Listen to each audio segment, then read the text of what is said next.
la biblioteca. José Luis Sánchez te recomienda un libro. Hola José, ¿qué tal? Buenos días. Hola, buenos días, Miguel. Y gracias como siempre por estar ahí para recomendarnos un libro. Si no te importa, antes de desvelar el título y de hablar un poco del autor o autora, ¿nos lees un fragmento del libro que hoy nos recomiendas? Pues sí, os voy a leer tres páginas, que es el comienzo de la obra. Del libro. Pues te escuchamos. Alejandría, 215 a.C. El viaje estaba afectando a su salud más de lo que hubiera esperado. A la edad de 28 años, casi podía considerarse una anciana. Se encontraba muy débil y en un estado de fatiga continuo. Su cuerpo estaba enfermo y los dolores abdominales y de cabeza eran cada vez más fuertes y frecuentes, así que los movimientos del camello al sortear las dunas del desierto durante 2 días y 2 noches no la estaban beneficiando en absoluto. Apenas notaba las piernas y los pies eran como una extremidad ajena a su ser. Un médico le dijo una vez que ya había tratado a otros alquimistas con dolencias similares y llegó a insinuar que quizá fueran las sustancias que utilizaban las que interferían con los humores del cuerpo y lo hacían enfermar. Él ya no sabía si se trataba solo de las cavitaciones de un viejo o si estaba en lo cierto. Fuera como fuere, jamás abandonaría su búsqueda y su razón de vivir por unas simples suposiciones. A su lado, un poco rezagado y medio dormido, viajaba Asim, su joven y confiable ayudante. Se les había echado la noche encima. No tardarían en llegar a Alejandría y ella solo pensaba en terminar aquel viaje para poder descansar. No tenía ánimos para montar otro campamento y volver a hacer noche en el desierto. Con la luna llena en lo alto del firmamento había suficiente iluminación para continuar unas horas más. Empezaba a refrescar. María se cubrió con la túnica y miró al cielo despejado de aquella noche de primavera. Observó con asombro la bóveda celeste plagada de estrellas cuya luz competía con la de la luna. Existía una proporción divina en el universo. Por mucho que pareciera que los astros estaban desperdigados al azar en aquel manto oscuro, de alguna manera se adivinaba un equilibrio perfecto en aquella grandiosidad. La búsqueda de esa perfección natural a través de la alquimia era lo que había justificado su existencia durante los últimos años. Cualquier cosa que pudiera existir en el mundo, ya fuera animal, vegetal o mineral, estaba provista de alma, y el cometido de todo alquimista era poder llegar a desentrañar el espíritu vital de la materia hasta obtener el material perfecto. Pensó en lo mucho que había conseguido hasta entonces. Los ingenios de laboratorio que había construido los estaban utilizando muchos otros alquimistas y le habían otorgado una gran fama. Había tenido la suerte de vivir en Alejandría en una época en la que acudían a la ciudad eruditos y sabios de todos los continentes para aprender y aportar sus conocimientos.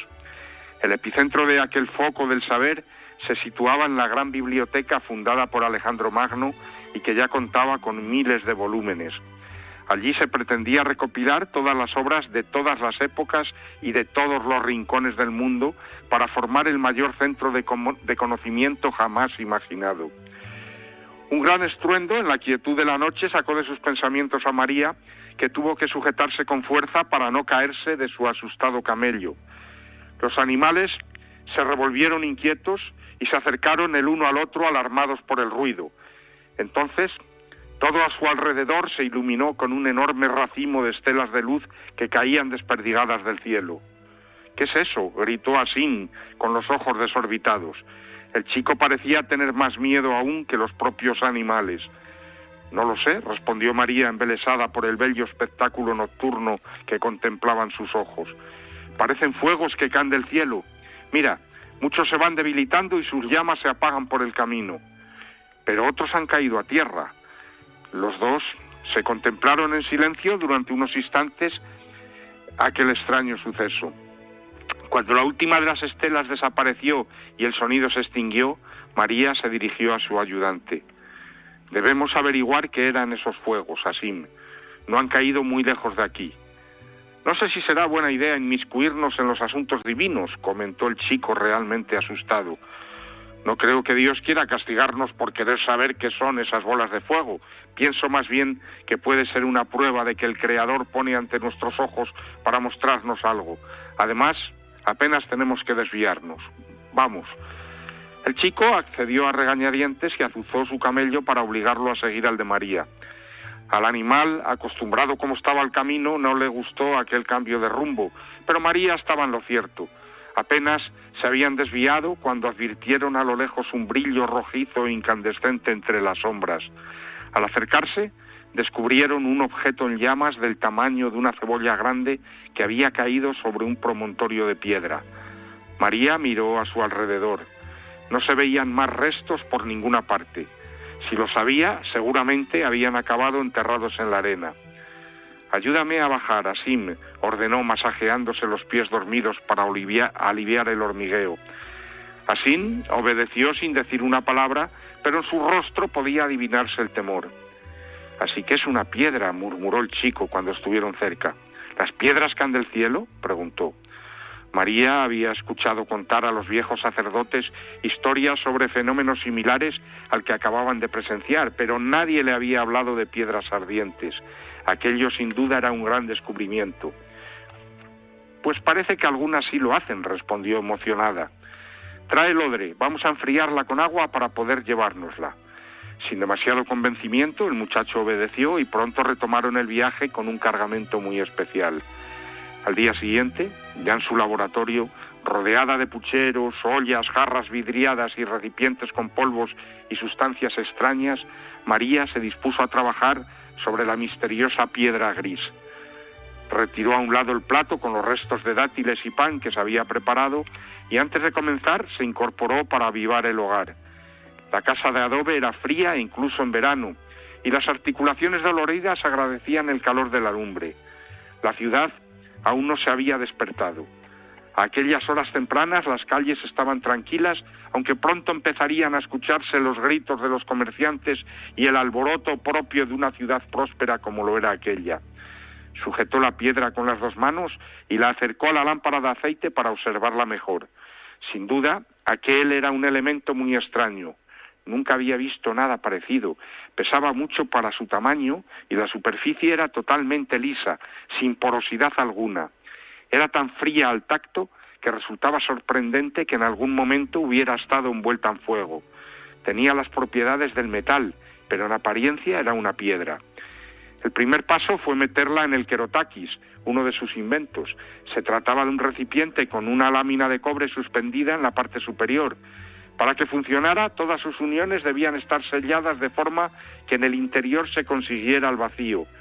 Al calentarlo con vapores de arsénico, azufre y mercurio, se lograba ablandar metales. También utilizó el vitriolo azul para darle color y le puso al fuego durante varias horas. Ablandar aquella piedra no resultaría fácil.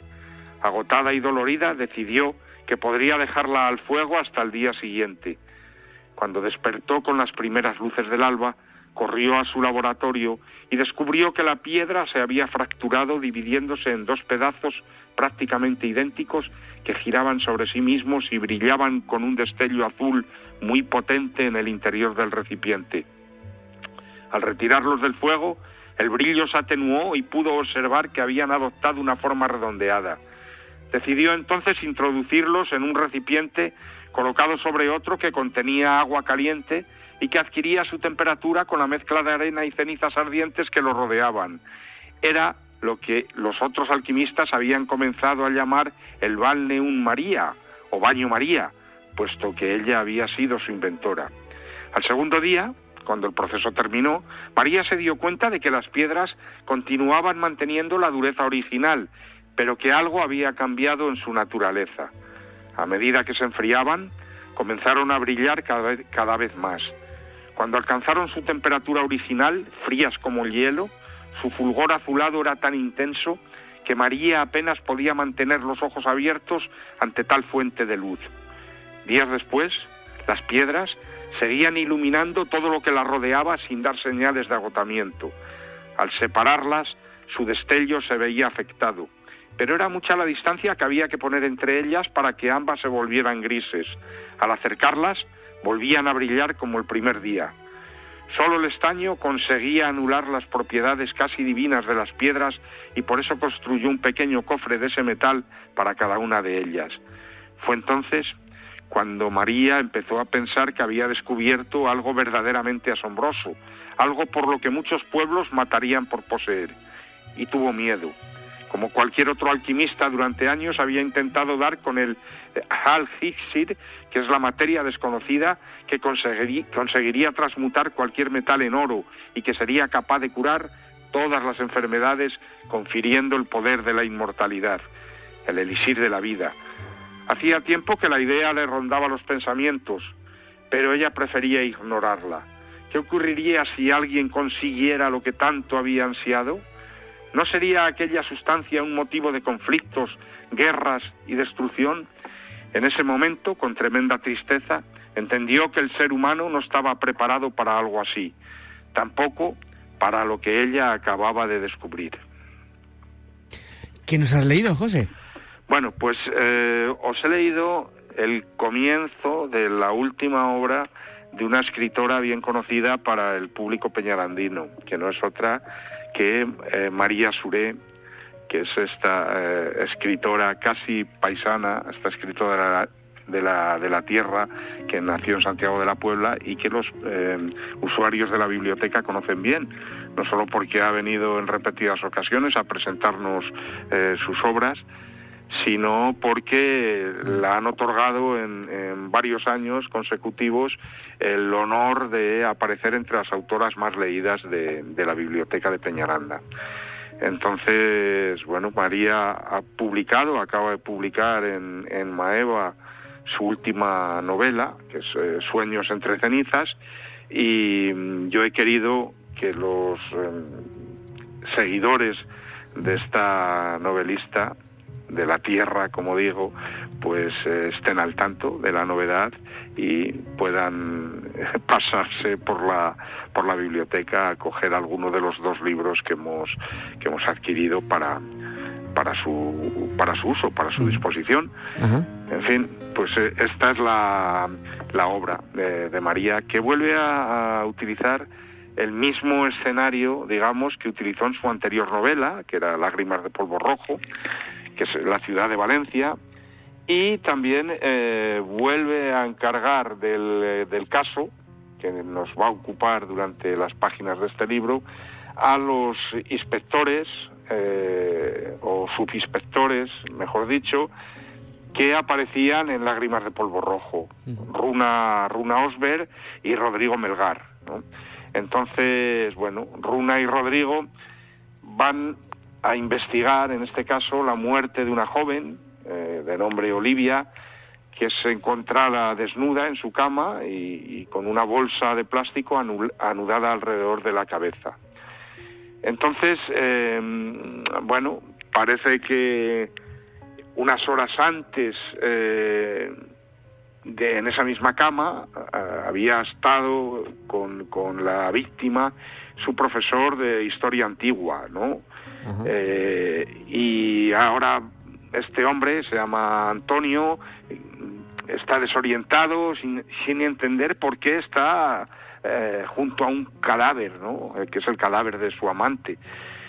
Y bueno, pues Runa y Rodrigo tendrán que investigar las situaciones de lo que ha ocurrido allí y también investigar a la gente de alrededor, entre otros, o entre otras, a la compañera de piso de la víctima, Rebeca Blasco, que es la que ha encontrado muerta a Olivia y que también estuvo en esa misma cama y tampoco recuerda nada, ¿no? Entonces, bueno, esa es la trama inicial de esta obra, que como todas seguramente nos va a tener en vilo hasta su resolución final.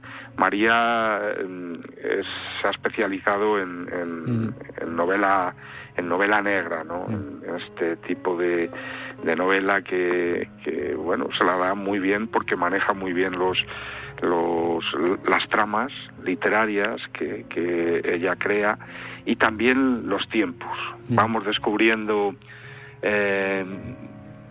pasos, vamos descubriendo cosas a medida que avanzamos en la novela y a medida que lo descubren los propios subinspectores que se hacen cargo de la investigación, y al final, cuando pensamos que lo sabemos todo y que el caso está resuelto, María pega un giro y nos sorprende con alguna delicia literaria, ¿no?, para rematar la obra. Entonces, he de confesar que todavía no la he leído, la tengo entre las manos ahora y no la he leído, pero estoy deseando terminarla ya, ¿no? Sí, ya que la he empezado ahora en este momento, pues deseando acabarla. Pues entonces esto es lo que la recomendación hoy. Bueno, de María Surey, ya que vamos a decir que es de la casa casi prácticamente y estas cosas, claro. Así que la seguimos muy de cerca. Sueños entre cenizas, la recomendación de esta semana desde la biblioteca. José, muchísimas gracias como siempre, cuídate mucho, feliz semana, un abrazo muy fuerte, gracias de verdad. Muchísimas gracias, Miguel, por darnos esta oportunidad de salir en las ondas, de recomendar libros, y también a María Surey, porque ha prometido que estará con nosotros a presentarnos su novela en cuanto podamos ajustar una fecha en el calendario. Qué bien, pues o sea que bueno. Lo contaremos entonces y la iremos a acompañar en esa presentación. Muchísimas gracias por todo, cuídate mucho, un abrazo muy fuerte. Gracias, venga Miguel, hasta otra.